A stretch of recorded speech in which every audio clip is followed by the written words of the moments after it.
believe it? Johnny Bench has tied it up. The Cincinnati Reds win the World Series in 4 straight. It was a sweep. In the dirt, it's a wild pitch. Here comes Foster. The Reds win the pennant. Larkins won the game. That ball is fair. Cincinnati's ahead. 2 games to none. Welcome Joe Randa to Cincinnati.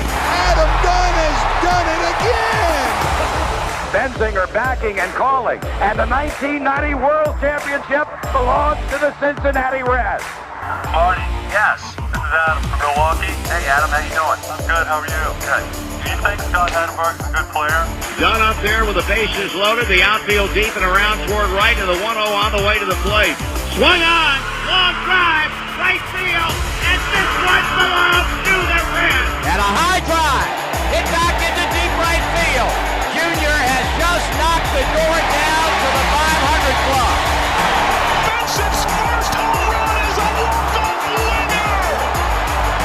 That ball had a family. And De La Cruz is, oh my goodness, look at this kid run. My, oh my, that is a triple. Matt McClain's first big league bomb. Spencer Steer's first big league hit is a home run to straightaway center field. Joey Votto's done it again. The pitch. Votto swings high in the air. Right field. Yes! He pointed to the dugout to say, I told you. That is Joey Votto's 315th career go-ahead ribby. Only Johnny Bench had more as a Red. And I can't tell you how much it means to play in front of everyone here in Cincinnati as a Red. What a gift. What a tremendous gift. So thank you. Thank you. I think I can speak for all of Reds country. Joey Votto, thank you. High drive. Left center field. Racing back to the wall. Bourgeois. The Reds are National League Central Division champions. In the air, left center field. Did he? Did he? He did. He did. Red win. Red win. Line to right field. Junior, the first Red ever with 4 home runs in a game. Can you believe it? In the air, down the right field line. Doesn't have a chance. The Reds have won on a 3-run home run on opening day by Ramon Hernandez. A strike away and out away is Homer Bailey. Ground ball to third. Frazier gloves. Throw to first, and Homer Bailey, for the second time in his major league career, has tossed a no-hitter. Oh, gosh. Oh, are you kidding me? Holy Moses, the second player in major league history to hit 7 home runs in the first 10 games. In the air, and the Reds win. What a dream beginning to the career of Jay Bruce.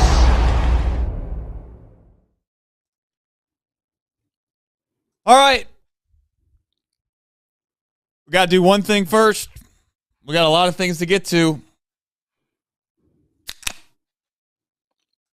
By the way, we're sticking here. No free ads. No free ads. But I'm sticking with what's working.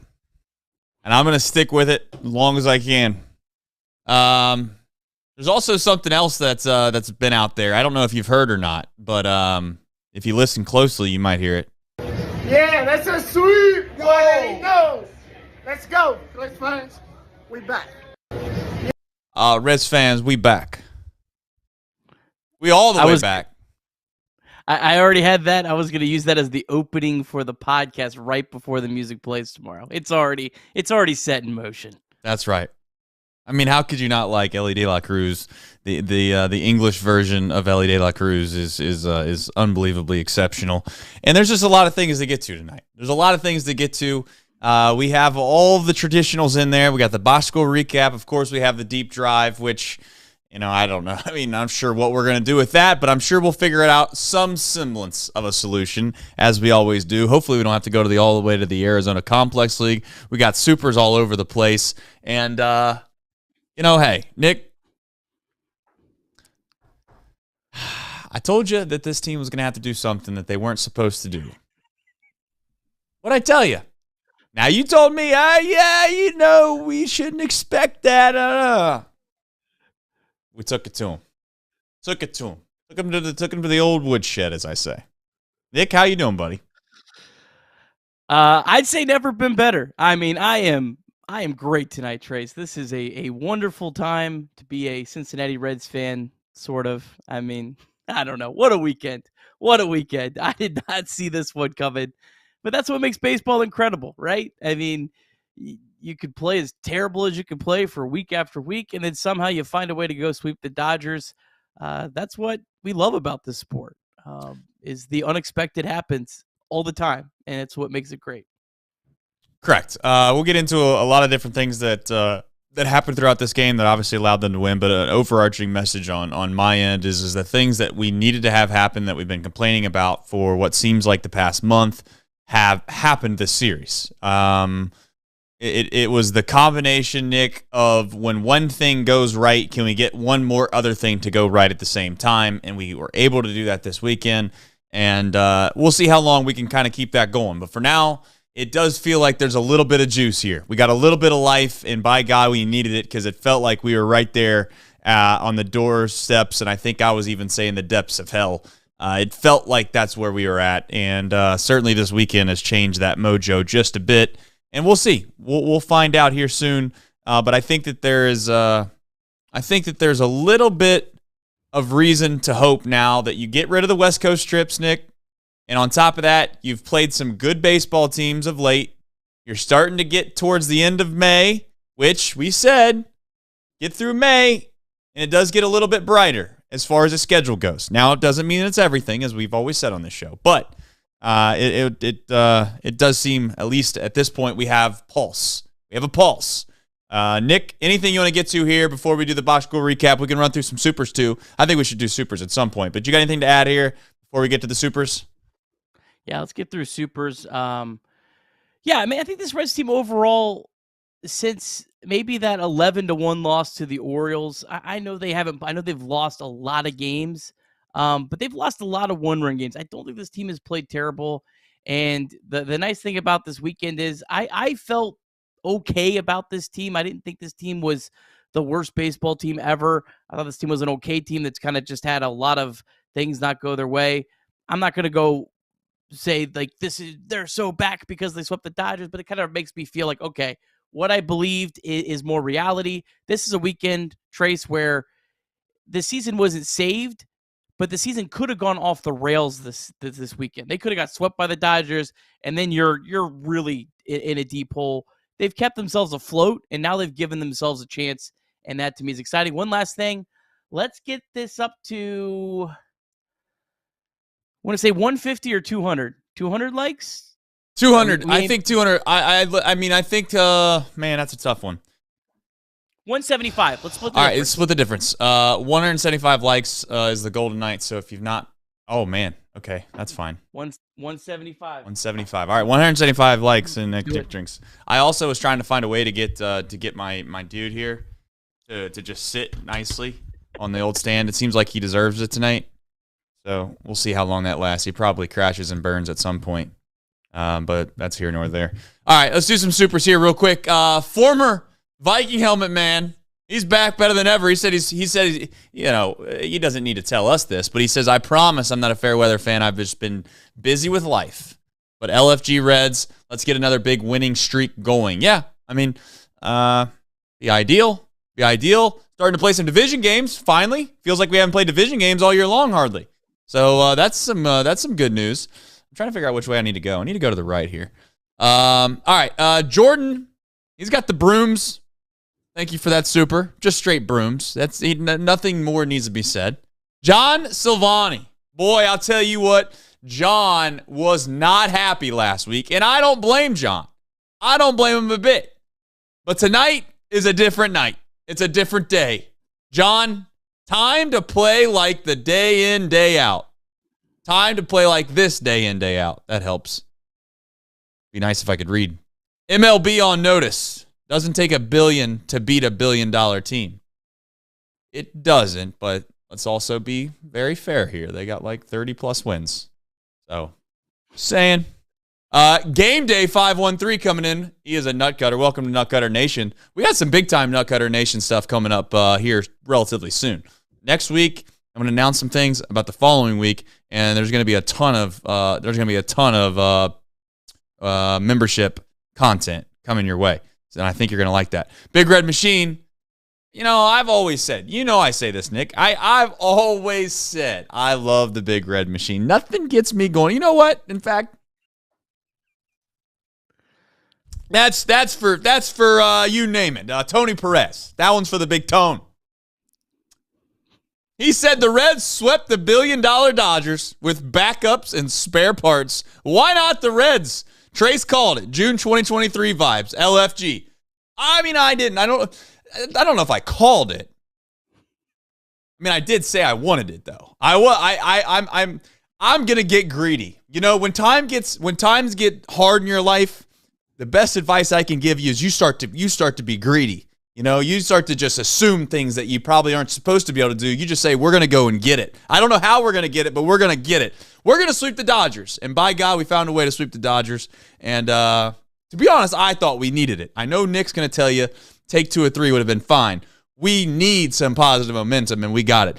Player, formerly known as Mouse Cop. Now, I don't know if that's 100% what it says because it cuts it off, but he's been an OG for so long at this point that I feel like I know his name. Hashtag defund Natty Sports. Hashtag unserious lineup. Hashtag BitBoy Reed. REED. I'll drink to that. I won't tell you which one. I'll let you pick whichever hashtag you just used. Ricky. He said, remember when people said the season was dead in May? Pepperidge Farm remembers. All right. Michael Rolfe coming in as always. Said, get your mother effing Harry Potter brooms. Kid show. Sweep, sweep, sweep. Baby sweep. ATOBTTR. And if you're new here, that means and this one belongs to the Reds. Bye, bye, bye, says Sir Boy Wonder. All right. That's all the supers. And the fireball's working. So, here's the deal. We got to do a show, okay? And I think that there's some fun, important things to talk about on this show, and we need to get to those relatively soon. So, in order to do that, we're going to do the box score recap. Presented by Nick Kirby. All right, Reds going for a sweep today of the LA Dodgers. If you didn't know, that is the team currently with the best odds by far by every sports book to win the 2024 World Series. Nothing going into the third inning. Jacob Hurtubise had a 1-out single. Then Elly De La Cruz walked. Spencer Steer grounded into a force out, but then Jake Fraley had a hard hit single to load the bases. That brought Jonathan India to the plate. He crushed the ball in the hole. 2-0 Reds.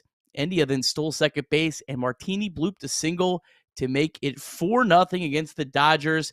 And Yoshinobu Yamamoto, only the third time all year he's allowed 4 runs. Reds, this was a bullpen game. Started out with Brent Suter. You got 2 batters out. They give up 1 hit. Nick Martinez came in, got the Reds out of the first, and ended up going 4 1/3. 1 hit, no run, no walk, 3 strikeout baseball. Martinez threw 64 pitches on 3 days rest. Martinez got the Reds into the 6th, and then there was a 1 hour and 9-minute rain delay. Uncertainty if the game would get started again, but it got started again, probably quicker than most people were anticipating. Reds did not go to the back end of their bullpen with the 4-0 lead. They turned it over to Carson Spires, and boy, did he deliver. He threw 57 pitches on 3 days rest as well, through 3 scoreless innings from innings 6 through 8. David Bell decided, what the hell, let's run him back out in the 9th. He got Mookie Betts out for a second time. Then Ohtani ripped the ball 114 off the bat. It bounced off Steer's glove, originally called an error, but they changed it to a hit. Spires then gave a double to Freeman to spoil the shutout, and David Bell went to Alexis Diaz. Diaz struck out Teoscar Hernandez and Andy Pages. 16 pitches, 10 strikes. Reds win 4-1. Reds sweep the mighty LA Dodgers. Reds now 23-30 on the season.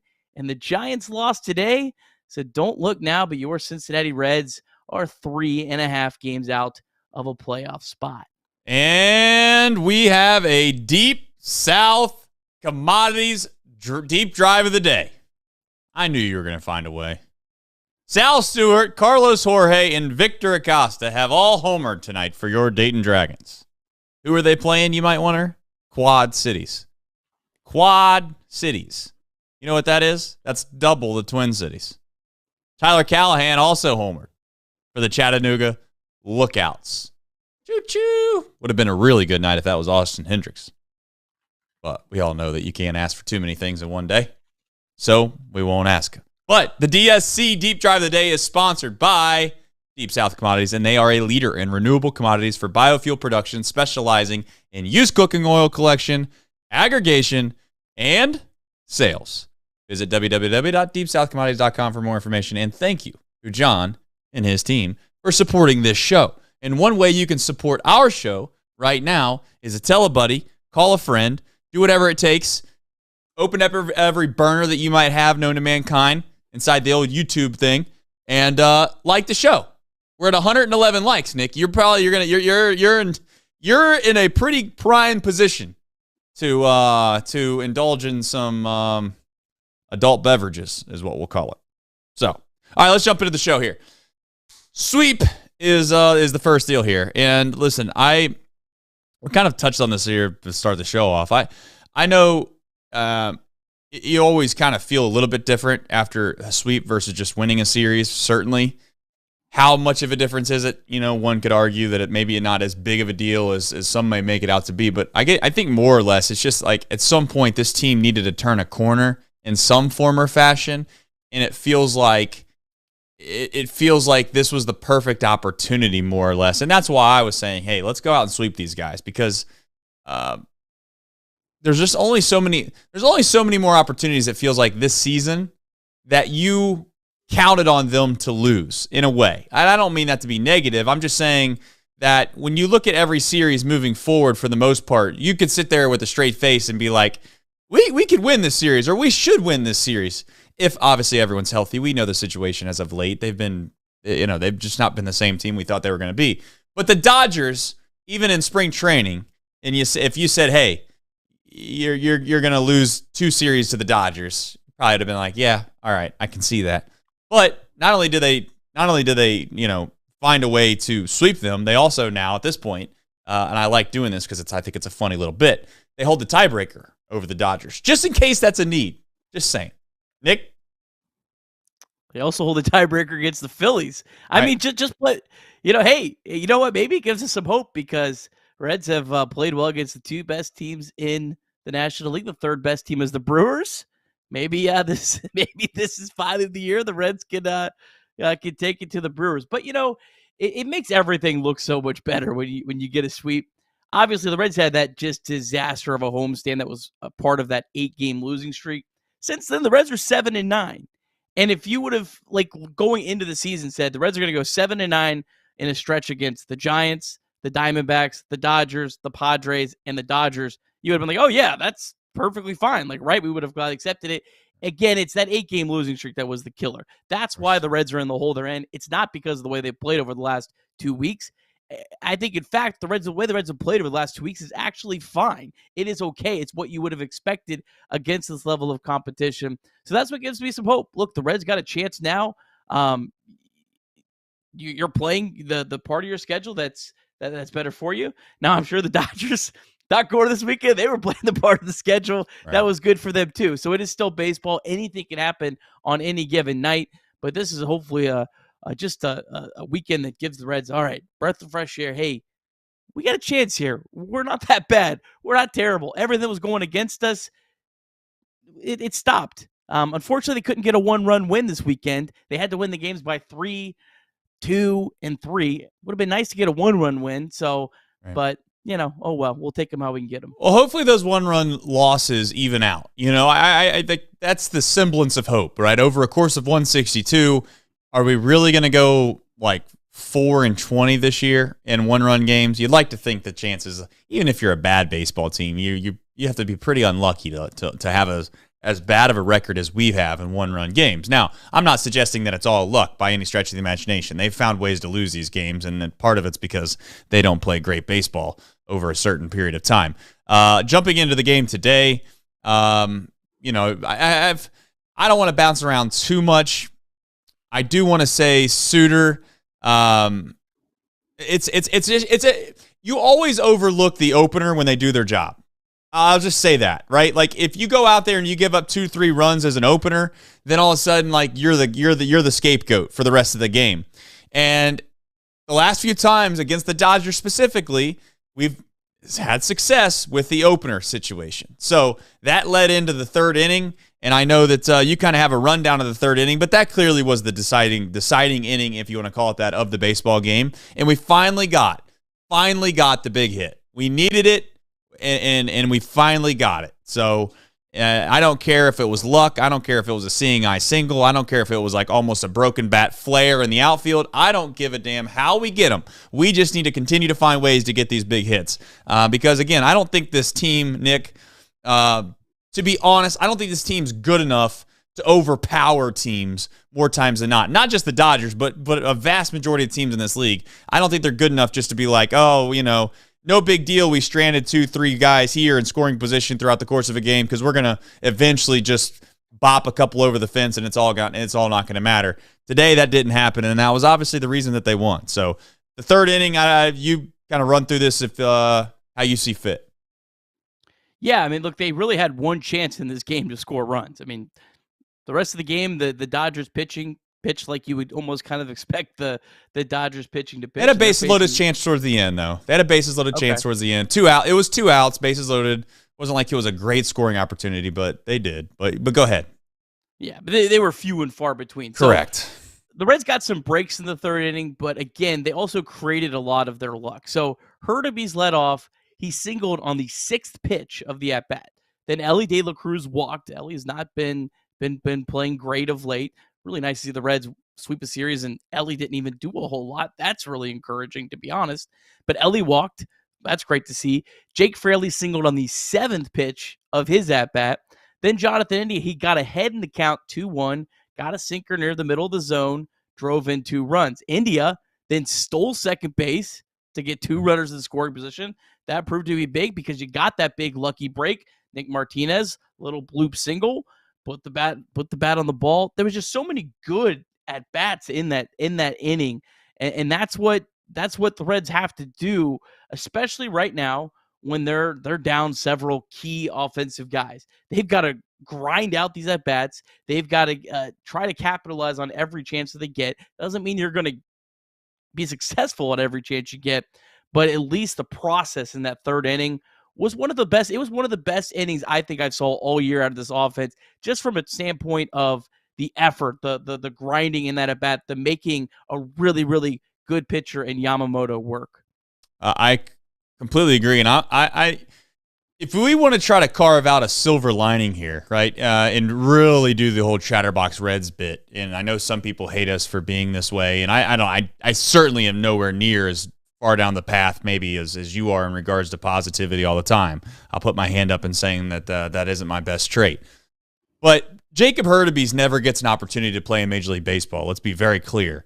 If the Reds don't have injury issues this season, not even a semblance of a chance. Because the reality is for him, and again, I'm not trying to go out on a deep end here and bring all of my fandoms in, but it's the experience that I have personally as I've watched sports in my life.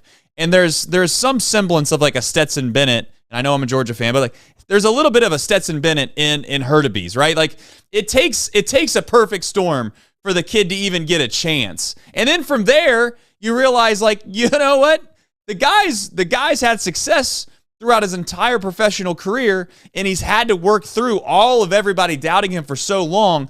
At some point, you think maybe you just got lucky and you got a guy that's just a grinder. He's just going to find a way to be successful. He might not look the best all the time. I'm not here to say in left field he makes it look smooth. I'm not here to say that his swings always look great, but he does look competent, and he looks like a pest when he's at the plate. And I love that. Like, I genuinely love Jacob Hurtubise right now. Now, again, to be very clear, I'm not going on a limb and saying that he's going to be a 6, 7, 8 year big leaguer for the Cincinnati Reds. But I'm going to say, if there's a silver lining in all of this, Nick, is that maybe a year or 2 years from now, bear with me when I say this, is that Jacob Hurtubise, if he's at all something a part of the future of this team, then this little 2-3 week stretch of hell that we've been through produced Jacob Hurtubise. It gave you a chance to see him. It did. Now, I'm not saying for a single second that we should all be thankful that we went through hell and back to get Jacob Hurtubise, but I'm just saying that he might be like TJ Friedl light. Like, there's a little semblance of him, TJ Friedl, and Jacob Hurtubise in there. Just saying. I'm just saying. Because, like I said, as a Georgia guy, if you would have told me that Stetson Bennett was going to be the starting quarterback in 2 years when he arrived on campus, I would have said this is the world's worst thing I've ever seen. And he's the only guy in Georgia history since 1980 to deliver national championships. So there is that. Is Mr. and Mrs. Hurtubise hiding behind that wall? No! I just love Jacob Hurtubise. I mean, it might be the fireball, but I'll tell you what, the dude battles his ass off every single at bat. He finds a way to make it a pesky out. I like pesky guys. I like guys that go up there and they're a pain in the ass to get out. You know what I'm saying? Hey, I love Jacob Hurtubise. I'm a fan. Look, he definitely brings something to this team. I'm excited that he's getting a chance right now, and I'm glad that David Bell said, you know what, screw it. I'm putting this guy in the leadoff spot. At least I know he's going to go out, and I'm not going to feel like he's wasting an at bat.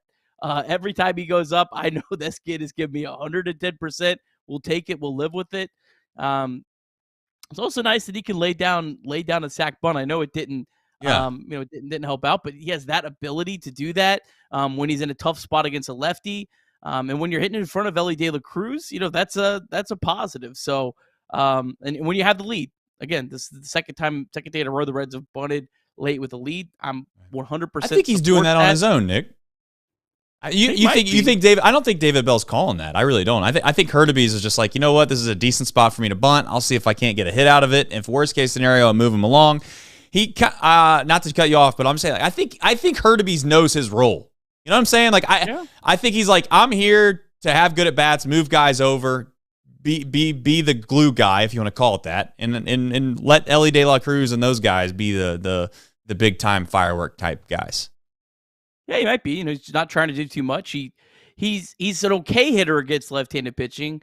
He has absolutely no power against left-handed pitching. So one of these times he's going to lay down one of these sack bunts and someone's going to throw it down the line, and it's really going to look good. And he's going to be able to show off his speed. He's going to take second, maybe third, who knows. But one of the times that's going to happen. So he's definitely been an absolutely nice spark plug. Good to see Jonathan India right in the middle of it again. Huge hit. That was a great at-bat. Yes, it was. Again, that's the second time this weekend where he was in a big spot, took some pitches, didn't try to do too much, waited, got a pitch he could hit, and did damage. Just a great weekend from Jonathan India.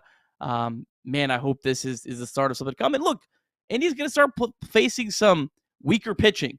A lot of these Reds are going to start facing some weaker pitching. The Cardinals, they do not have a good pitching staff, and you're missing Sonny Gray too on top of that. They're going to face some teams that have some mediocre, some even below mediocre pitching, and that's where some of these guys might be able to finally really get going, be a little bit more consistent, not have one night they're great, then 3 or 4 nights they're 0 for 3, 1 for 4, whatever. Might be able to find some consistency in this stretch coming up. To finish the third inning roundup talk, I don't remember. I'm guessing it was Steer. The Dodgers had a hell of a defensive inning that inning. I don't know if you remember all the plays they made, but one of them was a chopper down the line. The backhanded it, stepped on third. It was a really good play. And then Galvin Lux, of all the guys, like, he's out here making just unbelievable plays. He dives. I think he robs Jake Fraley of basically an RBI, right? You felt like he kept it in the infield, and you're like, oh, here we go. Like, this team can't just catch a break. You can't let the ball go into center field. We find a way to score a run. We get on the board. We're feeling good about ourselves, and that obviously loaded the bases, and Jonathan India had a good at bat. And then and did he again?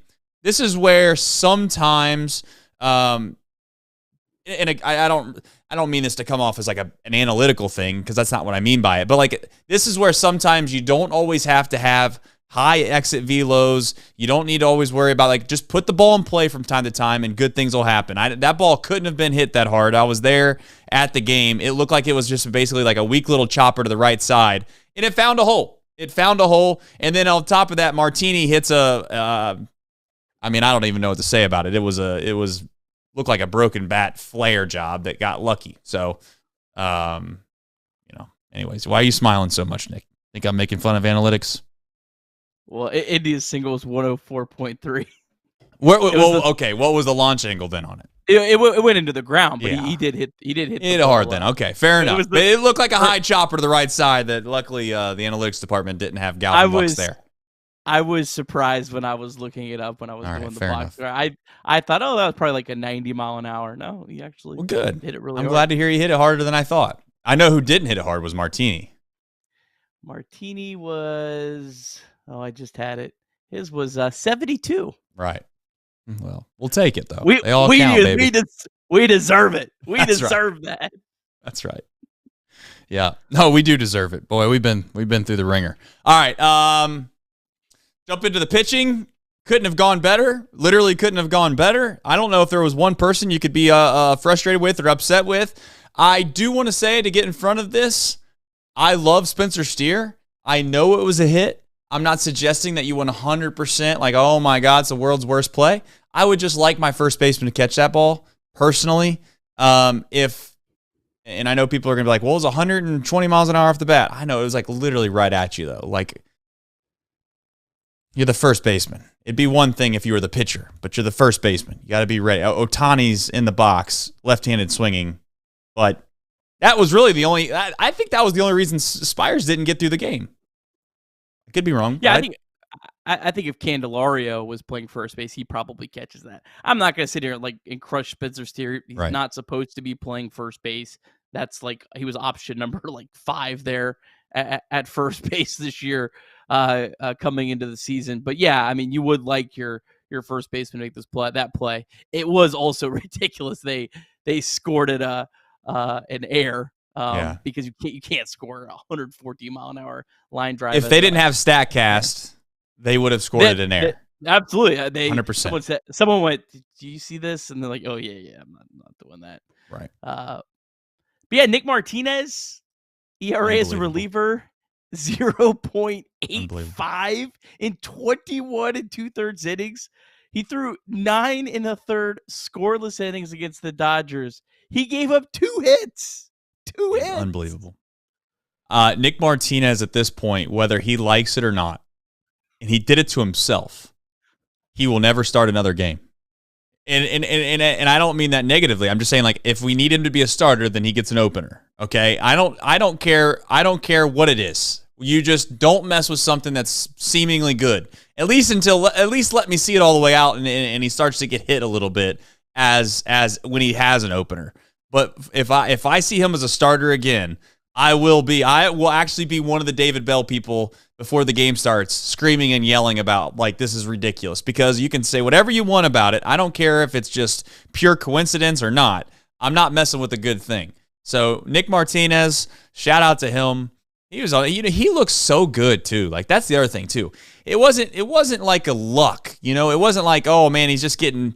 He didn't Graham Ashcraft it, and I love Graham, but like, there's times where Graham Ashcraft gives up 2 runs through 5 innings, and you're looking around and you're like, damn, how did he Houdini that? Nick Martinez did not look that way today. I mean, he was sharp. He had all of his pitches. He's throwing them for strikes, and he made a really good Dodgers lineup, and I do think the Dodgers lineup drops off a little bit towards the end of the order right now, at least. But the top of that lineup, boy, they struggled today. And I'm sure the Dodgers fans are just absolutely pissed and beside themselves that the 20-30 Cincinnati Reds came in with with a sweep. So, hey, I see you were looking up Dave Roberts tweets today just to kill some time. I seen. In the middle of the game, I was like, hey, I wonder what Dodgers fans are saying, and I did some searching. And man, I tell you what, it just made me feel so good inside. I'm like, all right, you know what? Next time I have to open up a tab, we'll just call it a tab. I won't say where we're getting, such tabs, and I have to read over and over again. This team sucks. Everyone's garbage. Fire everyone. They do this in LA too. So you know what? If they do this in LA too, it means nothing. I'm closing the tab. I don't need to read it. It's all a bunch of garbage because the Dodgers fans do it for Dave Roberts. The guy has like the 6th best winning percentage in the history of Major League Baseball, and they're calling for him to be fired. Like, it's absurd, man. Sports fans, you guys are crazy. You guys are nuts. Yeah, I think you're a part of the group, so you're not excluded. Just so we're all aware.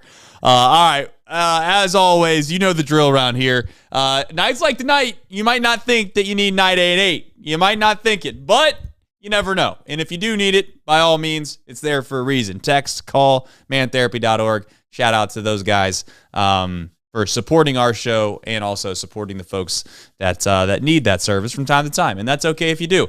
Game time, though. Went to the game today, Nick. I will openly admit that I made a calculated decision today that I seen the rain was coming, but I was like, I want to go see Ohtani, and I do want to see Yamamoto. And obviously I want to watch the Reds as well, to be very clear. But at least I could say that I've seen those guys. If something were to ever happen, blah, blah, blah, maybe Ohtani gets in trouble for gambling, or maybe Yamamoto blows his arm out and never throws again, I can say that I've seen those guys play.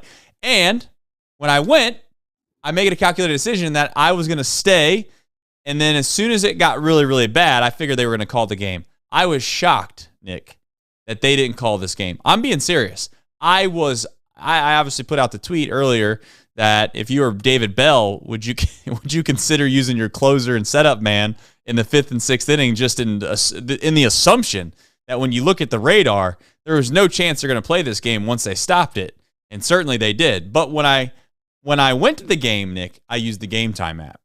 And for those that are wondering, I got $20 off. Can you tell them exactly how you could do that, please? $20 off. That's truly incredible, because the Game Time app is now an authorized ticket marketplace of Major League Baseball. That makes getting tickets even faster and easier. Prices on the Game Time app, they actually go down the closer it gets to first pitch. With killer last-minute deals, all-in pricing, views from your seats, and the lowest price guaranteed, Game Time takes the guesswork out of buying MLB tickets. They have all-in pricing. You can toggle this feature. Shows you the total up front with no surprise fees at checkout. The lowest price guaranteed, or Game Time will credit you 110% of the difference. Take the guesswork out of buying tickets with Game Time. Download the Game Time app, create an account, and use the code CINCI for $20 off your first purchase. Terms apply. Again, create an account, redeem the code CINCI, CINCY, for $20 off. Download the Game Time app today. Last minute tickets, lowest price guaranteed. Great job, Nick. Great job. All right. Let's get some supers here real quick. I got to find out where we were at when we started. The former Viking helmet man, he's back, better than ever. He said, nothing makes me happier than seeing Kirby happy. There you go, Nick. What do you think about that? Look at that smile. You have had a smile all show long. Mark Fetters with meat. All the OGs in the chat know what that means. Shout out to Rolf. Speaking of Rolf is back. He said, how many dollars worth of super chats could I send to Chatterbox Sports from Ohtani's bank account before he realized? Couple millies? I don't know. Seems like it. Certainly seems like it. That's the sketchiest thing of all time. In fact, I can't wait till I'm like 55, 60 years old and I get to sit on my couch and watch at this point, I don't know, Netflix will be out of business or whoever, I don't know, like the 30 for 30s will be gone. But it's going to be a documentary about that whole thing, and I'm willing to guess that there are probably going to be some discrepancies on people's stories about actually what went down. But that's a story for another day because we don't really care about the Dodgers on this show. If you watch this show, you care about the Reds. And the Reds just swept the Dodgers, so the hell with them. Pepper Westwood He said, "Never down Nick kept us alive through the slump." I don't know, man. Nick was down a little bit. It was starting to bear down on him. But you know what? He did. He finds a way. Survives in advance. Nick, if you can survive the last 3 or 4 or 5 seasons for the Redlegs, man, you can survive this. That's for sure. Yeah, I mean, again, I survived 2022. That's right. So, Andrew Scobie. He's got a super chat. He said, "What up, boys? Do you think this can catapult them to be contenders in the Central again?" I forgot to write a message in the other super chat. You did? That's the other thing too. YouTube, I don't get it, man. Sometimes if people retract their message, it just doesn't show up in the fan funding. It's YouTube, man. It is what it is. You got to love them because they give us the platform, but you got to hate them because sometimes it just doesn't work the way you'd want it to. But having said that, Scobie, I think, listen, my gut tells me to be thankful for what happened, but also be realistic in the sense that all the problems that we've seen over the last, call it 2 to 3 weeks, that we were all complaining about on a nightly basis, they still exist somewhere. The question that really I think we're going to find out over the next 2 to 3 weeks is going to be more or less, was that just a little bit of a slump and that wasn't truly about the consistent baseball that they will play, or is that who they are? And I don't think I'm ready to answer that question yet, Nick. I'm not trying to down. I'm going to be clear. I'm not trying to be the negative Nancy here, but I'm just saying I think it's very obvious this team still needs some help.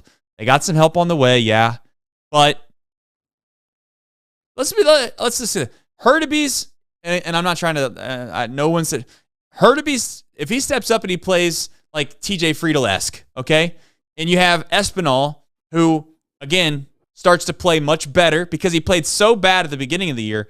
You'd like to think that if water does find its level, Nick, he's going to play significantly better during a certain stretch of baseball relatively soon. You got Candelar. You got all these guys that can genuinely help. And the question is whether or not they're going to find a way to do that over the next 2 to 3 weeks to get themselves back in a chance. When you say the Reds are, 3.5 games out of a wild card, is that where we're at right now? Yes. I mean, there's 100 and something games left. We're 3.5 out of a wild card. I know we got like 9 teams to jump, but it's hard to say that, this team's out of it. And as far as the Central goes, they got a lot of games left with Central teams. So the proof will be in the pudding soon.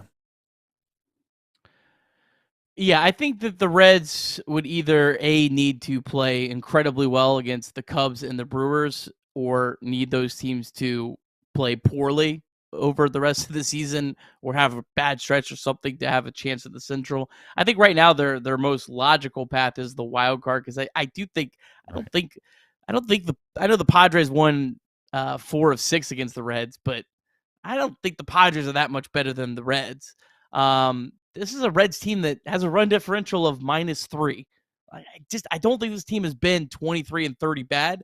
Right now, if you look at the Pythagorean expected win-loss, it's 26 and 27. So I think that's probably somewhere around where this team should be right now. This pitching staff is really, really good. Correct. I mean, they just played the LA Dodgers and gave up 2 runs in 2 days. And even like the Nick Martinez, Carson Spires, I want to talk about him a little bit more in a second. Yep. But this pitching staff is really good. So I'm interested to see how could this pitching staff pitch against some lesser teams that they got coming up. Because again, I don't feel much different about the Reds than I felt on Thursday. I mean, I feel a little more vindicated in my belief that this team wasn't that terrible. But at the same time, if the Reds had lost 4-3 on Saturday and they had lost 5-4 today, we'd be talking about how terrible the offense is. Everyone would be talking about how terrible the offense is. So they're not really any different than what they were, but they've bought themselves some time. So I think this team, their playoff odds are probably 10%. I think they're probably a little higher than that, because the Reds still have some opportunity to get players back that could be impact players, where I don't think a lot of the other teams have that many guys that can really impact your team, like Noelvi Marte can impact your team. So it's probably a little higher than that, but not much higher than that. Correct. Yeah, I mean, We'll find out soon. The good news is that hopefully this gets them in a positive mindset, because at some point it felt like losing was contagious, and it was. And they've hopefully break that mold, and they find a way to start reeling off and rattling off some wins, and they get themselves in a position where they're interesting, I guess, is the word that I'm looking for. I don't know. Being competitive is one thing, but I just hope that they're interesting come the middle of July, and does that mean that should be the goal every year, is just to be relevant in July? No, of course not. But based off of what's happened over the last 3 weeks, I think that's a pretty good goal to have, and we'll find out if they can continue to get themselves in a position to do that. All right, Spires, Suter, and Diaz. I obviously mentioned Suter there. Just quickly on the other side of the aisle, Diaz, he's been nails as of late. That's not an easy spot to come into today. I don't want to downplay what he did. I think, you come into an inning that's not fresh. It's not a clean inning. You're facing obviously a very good team. There's undoubtedly, like you said, Nick, there's only so many opportunities that he's been given to save games anyways. So when you get one, it feels extra precious. It's not like at times last year, especially during that winning streak, where it felt like Diaz saved 3, 4, 5, 6, 7 games in a row over the week and a half span. And then all of a sudden you're like, well, it's okay for him to blow one of these at some point, because you're expecting it.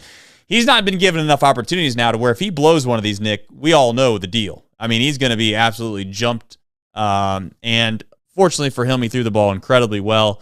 Who was that who had was it Hernandez that had a really good at bat against him, and he ended up striking him out on a very, very good slider right over the outside half. So shout out to Diaz, and obviously Spires was incredibly good too. So anything else that you kind of want to add to these guys? Yeah, Hernandez fouled off pitch after pitch after pitch, and Diaz kept throwing strike after strike after strike. Right. That was pretty incredible to see.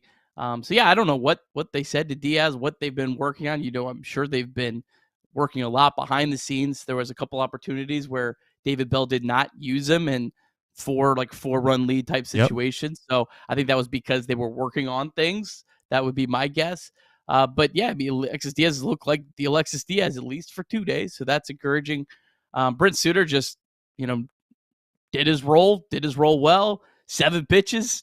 Took a shower, have a day. He'll be fresh tomorrow, so that was good to see. And then it was really great to see Carson Spires pitch in a meaningful game well, because this guy has pitched well for the Reds, but it felt like so many of the games, the Reds either had a big lead or they were down. And so I know a lot of times you kind of get, you're in mop-up role, and I don't really think that was fair, because he still threw quality innings against big league teams. He still saved the bullpen. Really nice to see him pitch in a meaningful game. I don't think they could send him down. Like, this guy has went from a guy that was just up here to, be the Nick Martinez backup when Nick Martinez had to start. But he's pitching really well. I got a stat here, 3.29 ERA this season. I think I really love. He's only walked 3 batters in 13 2/3 innings. So that's really great to see from Carson Spires. So, but he looks like a guy that he looks like you almost have a mini Nick Martinez in Carson Spires. It does seem that way. Yeah, I mean, and it wasn't coincidental that they threw back-to-back today, and it felt like you didn't miss a beat. But again, Spires, 175. Nick, you going to do that now? Go. Good job, Nick. Yeah, way to rip that. Yep. You took it relatively well, to be fair to you. All right, let's jump into this. Let's jump into this thing with David Bell. David Bell, he does this thing where it feels like when a couple of his guys get hit, he gets really defensive about it. And I know today there was a couple of things that I noticed. One was the speech, or whatever term, the mound visit that David Roberts had today. I don't want to say that it motivated me, but it felt like, and I don't remember the kid's name that was out there, but he was obviously struggling with his command, hit a couple guys. David Bell is already hypersensitive to the fact that he's got so many guys that are out now because they've gotten hit in the hand or hit in the leg or whatever it may be, hand specifically with CES and Friedl. But I guess to round this out, what I'm saying is David Bell, I don't think he's right. I'll just get out in front of saying that. I don't think he's right. Like, if a guy's not purposely throwing at your guys it's hard for the umpire to want to throw them out. Like, and it's almost like what David Bell's asking him to do. It's like, if he can't control his pitches, throw him out. It's like, I don't think that's how it works. You know, I do think over time, like if a guy's hitting 5, 6, 7 guys, okay, maybe so. But the reality is he hit 2 guys. You can't throw a guy out. Now, as far as the retaliation, I know that there's people in the chat and there's other people that are suggesting like the Reds need to do something about this. You know, we didn't really get a long time to discuss this pre-show, but it's like, you know, clearly when Dave Roberts went out there, I don't know if you've seen it, Nick, but he was like basically hugging him and giving him a pep talk, because I don't know the guy's history, but my guess is that guy's history is he's had some semblance, not the yips per se, but he's had some semblance of control problems, and he was trying to motivate him and say, listen, you're good, you've been here before, you're talented enough to get it done, I trust you, I believe in you, you're going to stay in here and you're going to figure it out. And to his credit, he got out of the inning. And that was that bases loaded situation I talked about there at the beginning of the show. But I don't know, your overall thoughts on that whole sequence of events, because it felt like David Bell was asking the umpire, like, hey, you're going to have to throw him out of here if he keeps hitting my guys. Well, he did also hit 2 batters on Friday. So that's 4 batters in a weekend. So I think David Bell, as much as anything, was just trying to, you know, make sure the players know, hey, I got your back here. Because it's just been a season that's just been utterly ridiculous. How many times they've been hit. I thought that both managers handled the situation well. I thought David Bell didn't go over the top and blow up. I thought that was, you know, mature way to handle it. Dave Roberts, he didn't get defensive. Oh, you're coming out after my guy. He said, hey, look, I get it, man. He's been all over the place. He went out and took care of his guy. It was a very mature situation from 2 managers that we don't really see a whole lot in baseball. Usually one has to, you know, fire their ego or whatever. But yeah, I know a lot of people will vehemently be against this. I am as strongly against retaliating and hitting batters as you can be. I just think it solves absolutely nothing. It's dangerous. I mean, you hit one guy in the wrong spot, you could ruin his career. There's no place for that in baseball. And I'm proud of David Bell. One thing I'm most proud of him as much as anything is the fact that he's taken this strong stance. But again, what happens a lot of times when you do retaliate, we saw this with the Reds and Pirates, is it doesn't stop. Like, you're going to be like, okay, well, we're going to get you the next series. Like, and it's a constant thing. You don't solve anything. It's just, it's toxic. You're going to end up, you risk ruining someone's career, someone's livelihood. So I'd never think the Reds should retaliate. I'm frustrated too. I'm sure David Bell's frustrated. I don't blame him at all. But I thought that the situation was handled very well, really all around. I agree. I agree. And I'm not suggesting that David Bell was like arguing tooth and nail about it, but I know that there's been issues. This isn't the first time that David Bell's kind of done this, right? He's done this multitude of times throughout the season, to where if a guy has control problems, he kind of looks at the umpire and asks him like, hey, you need to solve this. And I guess my point is I guess that's a tough spot for an umpire. You know, if a guy, it all comes down to intent. That's the reality of this. If you know a guy's throwing at your guys, there's going to be a higher probability of retaliation, of course. But as far as David Bell's mindset that goes into the retaliation stuff, I guess generally agree with you. I don't think retaliation really fixes anything. I do think there's a line in the sand a little bit at some point, though. Like, you can't continue to get kind of bullied, if you want to call it that. And I don't think the Reds have, to be very clear.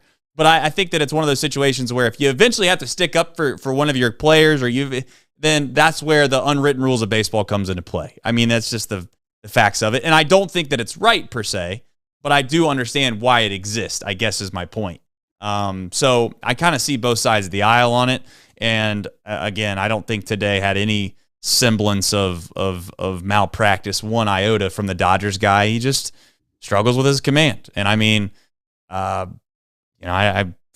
wasn't Ricky Karcher bad, but what do you think that who was that? That was the Rockies. What do you think they were thinking about when Ricky Karcher finally got off the mound? It's like, if we face that guy again, it was the Royals. Yes, thank you. But nonetheless, yeah, it was a unique situation today. Shout out to that guy, though, by the way. He got out of the inning. So, just such a mature handled situation. You don't expect that in Major League Baseball. You accept one guy to have their ego and fly off the handle. Both managers handled it really well. Right. Dave Roberts could have taken exception to the fact that David Bell came out in the middle of the inning. Yeah. Kind of like he came out when he didn't theoretically need to, went to the umpire. I think Roberts obviously handled it incredibly well. He used that as an opportunity to kind of to go talk to his guy and try to make sure that. And I want to say this: if there was some retaliation thing, the Dodgers have a lot more to lose than the Reds. I'm not trying to kill us. I'm just saying. There's a lot more money on that side of the aisle. You know what I'm saying? Like throwing at Jake Fraley and throwing at Shohei Ohtani, two completely different things, with all due respect, of course. So there is that. If you're Dave Roberts, the last thing you probably want to do is pick a fight with the Cincinnati Reds. It's kind of like, you better be careful what you wish for, because that those guys don't have a lot to lose.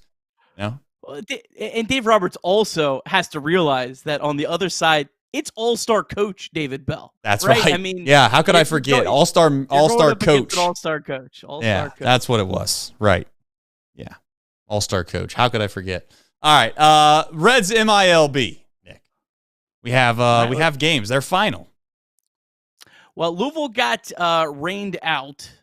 So we'll start off with Double-A Chattanooga. They lost 6-5. The tough season for the Lookouts continues. They've lost 6 in a row. They're 2-14 in their last 16 games. Now 12-33 on the season. I mentioned it on the podcast yesterday. I mean, they are in serious danger of having the worst record in the entire history of that franchise, which goes back to like 1960 or something like that. But there was some good individual performances. Tyler Callahan homered his 6th of the season. Austin Hendrick was on base twice, but he got pinch hit for in the bottom of the 9th inning, 2 runners on, 2 outs for Dominic Patelli. I don't think there was an injury. I didn't get a chance to really dig in a little bit more, but nonetheless, Austin Hendrick was pinch hit for. Bubba Thompson 1 for 4. He stole a base, his 3rd of the season. And then the most positive thing from Chattanooga was Jose Acuna. He made his Double-A debut, started this season on the IL. He was rehabbing in the Arizona Complex League. Acuna was part of the Tyler Naquin return.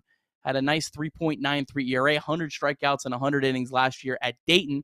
But today, his debut, 3 innings, just 2 hits, no earned runs, no walks, and 2 strikeouts.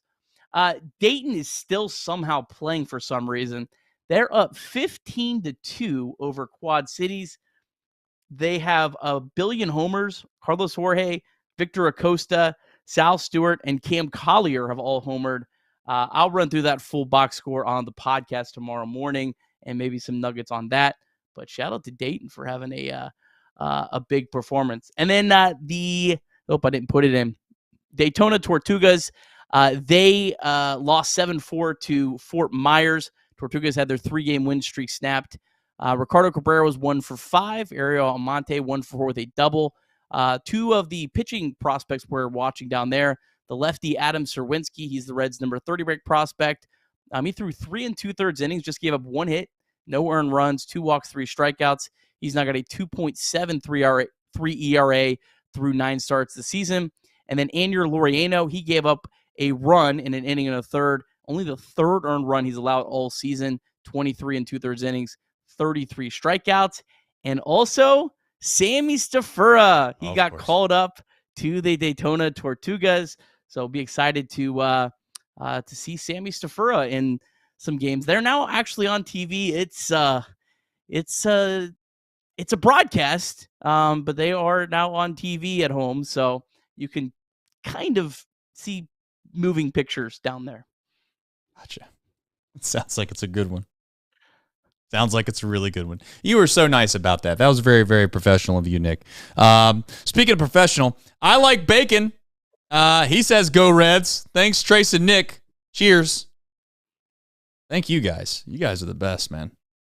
Justin, he's coming in live from the Indy 500. He said the Indy 500 infield talent was a full of 10s. I don't know what he means by that, personally. I don't know what he means by that, No clue what that could possibly mean. But I do know this at the Indy 500. Shout out to our man, Ken Griffey Jr., the swing man himself. Pace car. From home runs to horsepower. There it is. From your Cincinnati Reds X account. X account. Sounds weird. It's a little different.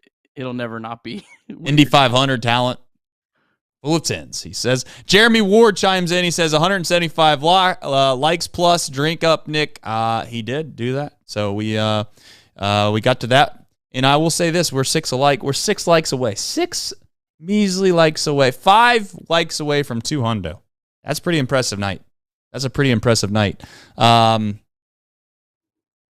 right. Let's see here. No junior slander. Why would there be junior slander? I mean, let's face it. Junior, he got hurt. It's as simple as that. It happens. What can you do? All right. As far as what's next, where are we going to be? How are we going to be there? We haven't really talked this through, Nick. I don't know if you have plans tomorrow for Memorial Day. So I don't know if we want to do another night show or if we're going to do it right after the game. We could make that decision live on there. We could just say, hey, TBD. You'll see the scheduled thing tomorrow. Maybe we should have talked about that before the show. Maybe not. But I do know this. The Cincinnati Redlegs, they do play tomorrow. So as always, we do the who, what, when, where, and most importantly, as always, why, Nick. All right, Reds taking on the Cardinals. Cardinals actually on Sunday Night Baseball right now. It was delayed 0-0 in the top of the second. But the Cardinals, they are 24-26. They've won 4 straight. They're a National League best 9-4 since May 12th. So fun to be seeing the Cardinals when they're playing their best baseball of the season. Your pitching matchups for the whole series Monday, tomorrow, a 4:10 start. Nick Lodolo back for the Reds against Lance Lynn. More on that in a second. Tuesdays at 6:40, it's Andrew Abbott against Kyle Gibson. And then Wednesday, Frankie Montas against probably a bullpen game for the Cardinals. The Reds will miss Sonny Gray in the series. Cardinals currently do not have a 5th starter. That spot, of course, due on Wednesday. So they're either going to go with a bullpen game or promote someone from Triple-A. And they don't have a lot of great options. So that's good to see. Some quick notes on the Cardinals. Cardinals offense, obviously, they've been pretty bad this year. They entered today with 9 less home runs than the Reds. True. That's tough. Wilson Contreras has been their only good player. He's on the IL.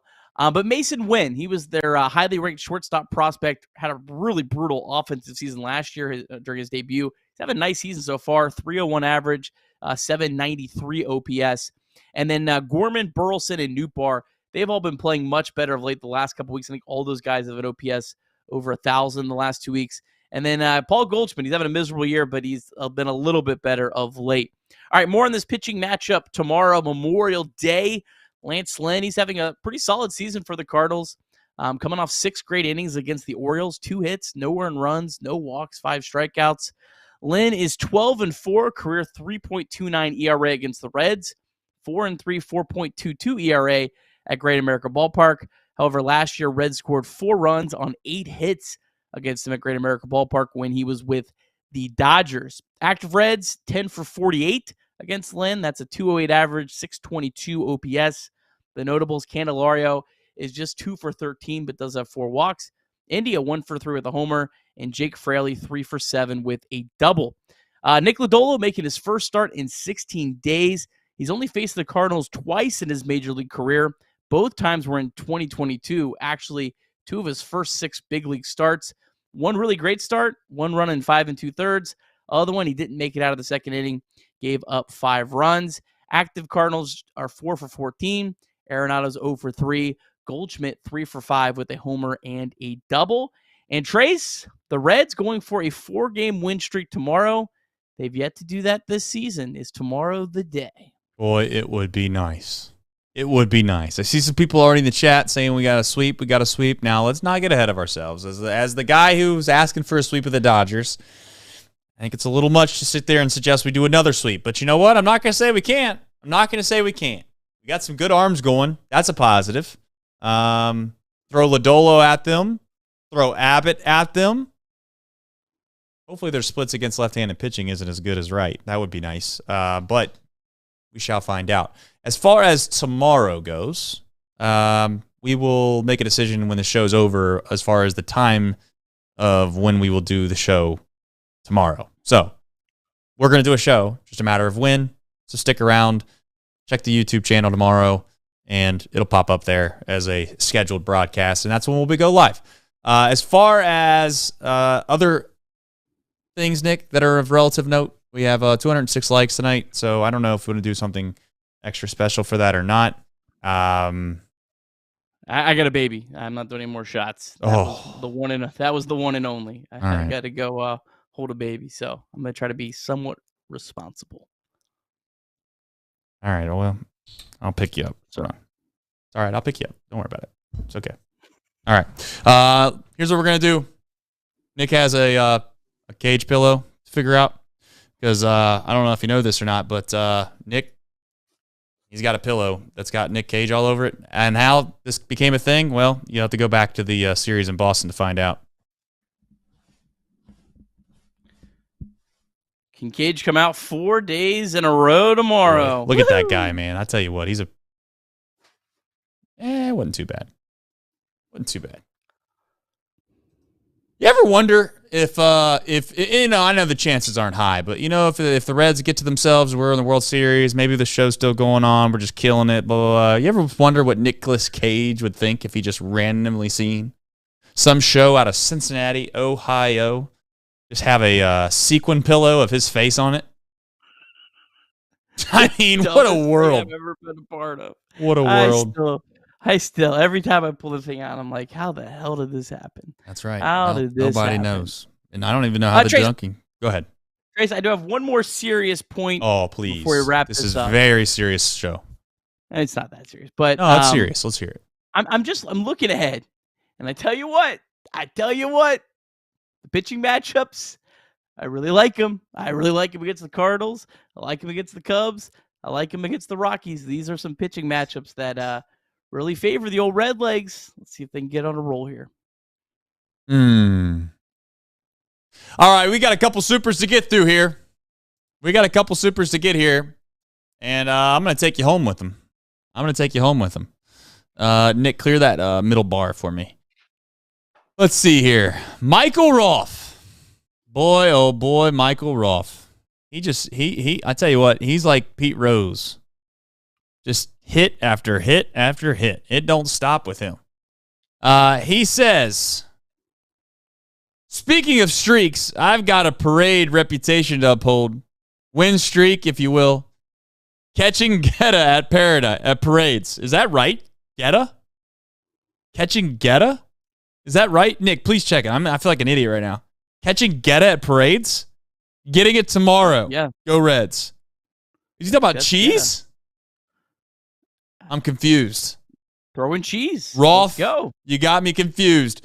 Big Z. Hey, Big Z's coming in hot late. He said, I just left a wedding. I'm driving. My wife is sending this and love you guys. Sounds like you had a couple drinks. Big Z, I hope you get lucky, brother. I really do. I'm rooting for you, brother. I'm rooting for you. You just went to a wedding. Vibes are high. You know how high those vibes are right now? He just realized that the Reds swept. Wife sending super chats. They're misspelling stuff in the super chats. Life doesn't get much better than that. And you know what? I'll just say this. Sometimes you got to ask for things in life that you didn't know that you could have or you didn't know that you would need and you didn't think that you might be able to get to. That's why you just go for it. Were the Reds supposed to sweep the Dodgers? No. But they did. And here we are. So, you know what? I'm going to try to dunk a basketball. And since we got the 211 likes, this one's for all 211. Okay? Probably had too much of this already. But what's a little bit more? Never hurt anybody.